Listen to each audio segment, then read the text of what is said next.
Hello and welcome back to Ape Escape 2 with me, Matthew Caddis, aka Poogie. So we have a new gadget here, the banana rang, which is interesting.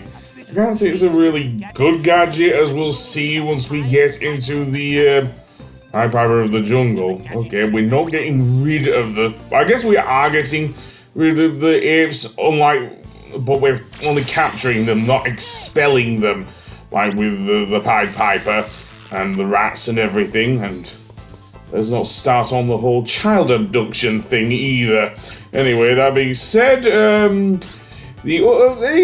thing with the banana rang, it is a gimmick item, seriously. It can be used to attack enemies, but it's not very good, because for whatever reason, whenever Jimmy throws it, the camera just does not allow you to aim properly. At least from my experience here. Yes, he can pick it up before bringing it back, but the main function of the banana rang is probably to get certain monkeys to, dare I say, come out of their hidey holes. Such as here. In this case, we want to spin the right analog stick in order to get the monkey to actually move onto the switch and do the bridge. There'll be more of that in the next level, the big baboon. Yes, seriously, instead of lagoon.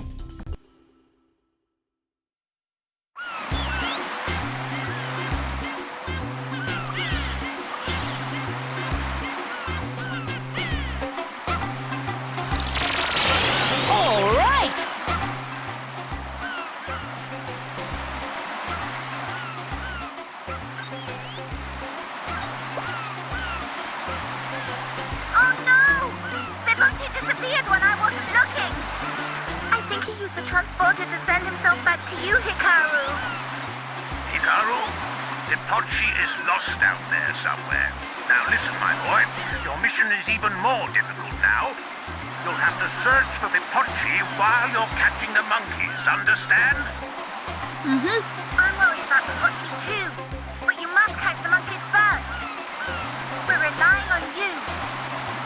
Despite what the professor and Natalie said there, we don't actually have to catch Pipotchi. He will appear in another cutscene a bit later. Although we will have to face another member of the Freaky Monkey 5 in this level. It also underlines that the professor is not a good babysitter. In fact, neither is Natalie, seemingly, which is weird because she... Then again, she didn't get captured by the monkeys in the last game, so maybe that's something, I don't know. Anyway, that being said, what I want to do is sneak up on this monkey. He is very fast.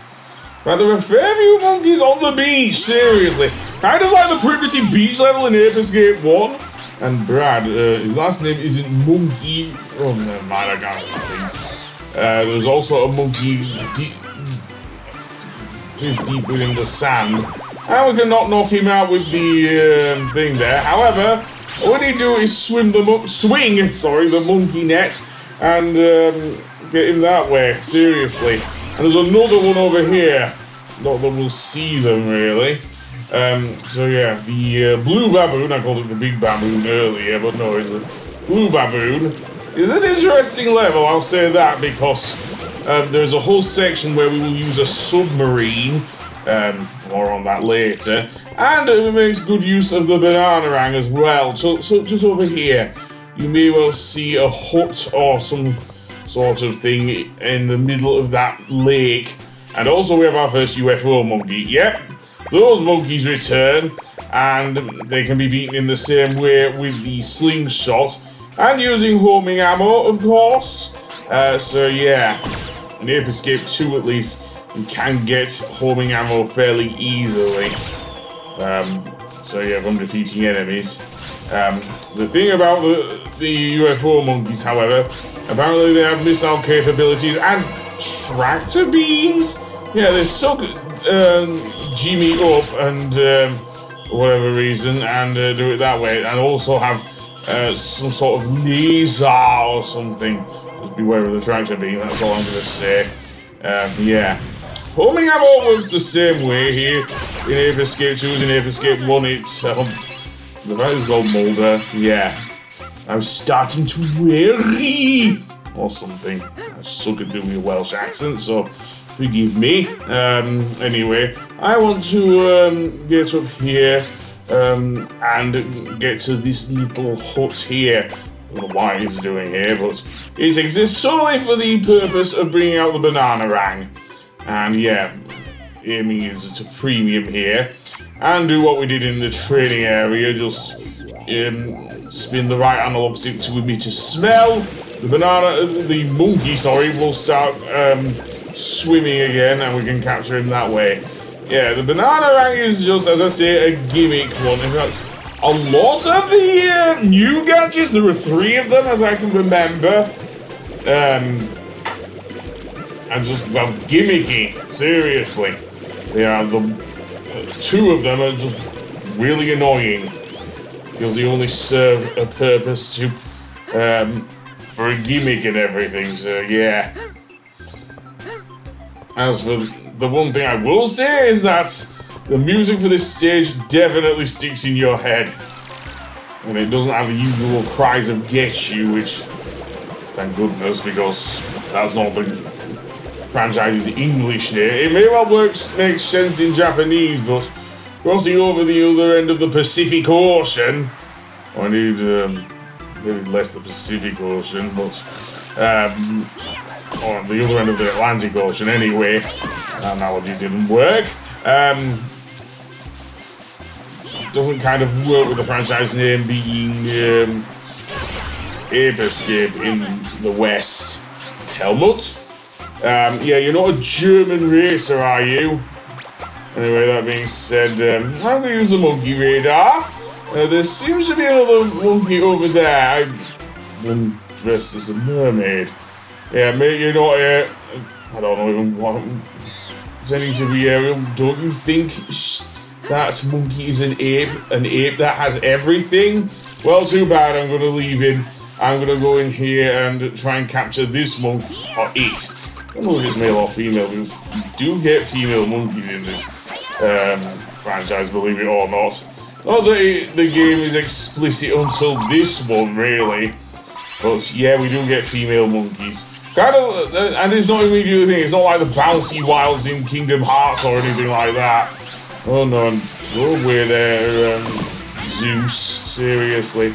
The monkey goes for a bit of a swim. You will also notice off to the right there a shipwreck. That was the area I was talking about when... Speedo. Okay, that's nice. Over to the right of the hut where we will use the banana rang here is the submarine we can use to explore the shipwreck there. So, yeah, I'm going to leave it be for now while I ferret out this annoying monkey. Yeah. Other than that, he just goes for a swim. Seriously, and shorty. Okay. Not like a melody in his head. Anyway, let's go into the thing for the one monkey we will get in the shipwreck. There are a few in the shipwreck, to be fair, but yeah, as for the submarine, it controls in a specific way. It's you can press, I believe, the up on the left analog stick and down to go down, etc. All in all, less of a swim than in, say, Jolly Roger's Lagoon in Banjo-Tooie, but yeah. Also, the missiles can be used with just by pressing the right analog stick. This is an interesting thing. We'll say that. In the original PS2 release, this was played by Slowdown, and it seems the PS4 version also suffers a bit from that, unfortunately. But never mind, we'll go to the surface and try and get that monkey that's... well, I don't know if there's a monkey in here or not. Yes, there is. A very fast monkey who likes to swim. Oh well, we do have the Aquanet. And there we go. We've caught that monkey, so... Now we'll meet probably the next member of the Freaky Monkey 5.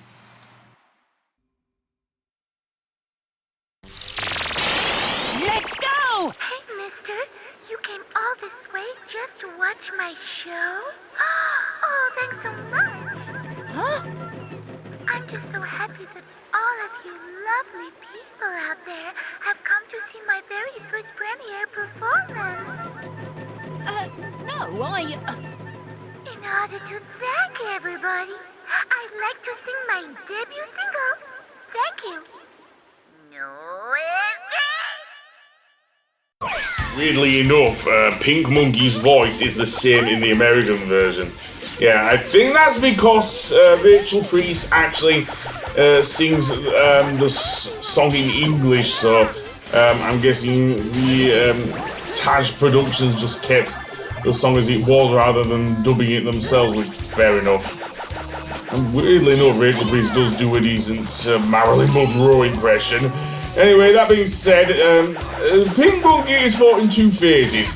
Firstly, you will have to use these, I guess, lily pads to actually get to her. Seeing the propeller actually works here. I don't know the propeller, but whatever. Anyway, that being said, yeah. She will knock you back, meaning that, yeah, we'll have to be careful there. Anyway, that being said, the other thing to watch out for are her love hearts, seriously. Weirdly enough, you can actually listen to the full version of Escape that's in you in the thing and whatnot. Yes, it's a full song, you just don't hear it in full here. Then just get to her and use the thing. Be wary of the bomb enemies, they can knock you back into the water if you're on a smaller lily pad. How dare you do this to me? I've been looking forward to doing this debut for so long! What gives you the right to ruin a monkey's dream? Do you have something against pop stars? Is that it? Yes, it must be that. You're just jealous that Pink is becoming famous and you aren't! There's no turning back now. This is my final test to become a star. Okay, I'm ready for you! Oh! You Pink Monkey had a dark side. Anyway, that being said, the second phase in the Pink Monkey battle involves seemingly her sending out these giant beach balls, which bounce all over the place, although you can kind of tell from their drop shadows. Eventually, once she's done her attack, you can attack her again. Just watch out for her. I think it's more purple pinkish coloured electricity that she sends out. Sadly, the beach balls will still be there. She will also send out the bomb enemies as well, but they'll be ready to blow up this time, unlike with the previous phase. But it's the easiest way to get any cookies that Jimmy might need here. And yeah, seriously, how come Rachel Priest's performance as Pink Monkey is this good when I could not really, I couldn't really stomach her performance as Natalie's or Natsumi. No, she's not called Katie in this one. Seriously. But she actually did a really good job actually voicing Pink Monkey here. Not just the Marilyn Monroe impression, but when she just turned like really, really pissy. The other thing seemingly that Pink Monkey can send out is this bouncy inflatable. We'll call it that because I don't know what else I could call it really. I'm not going to call it something rude or anything. Eventually, Pink Monkey will go down and we can actually capture her. Yeah, that was fairly easy actually. Anyway, that being said, I'll see you on the next one.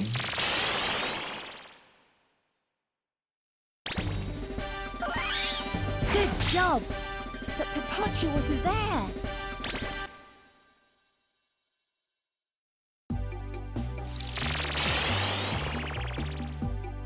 I'm worried. Just where could Pipotchi be?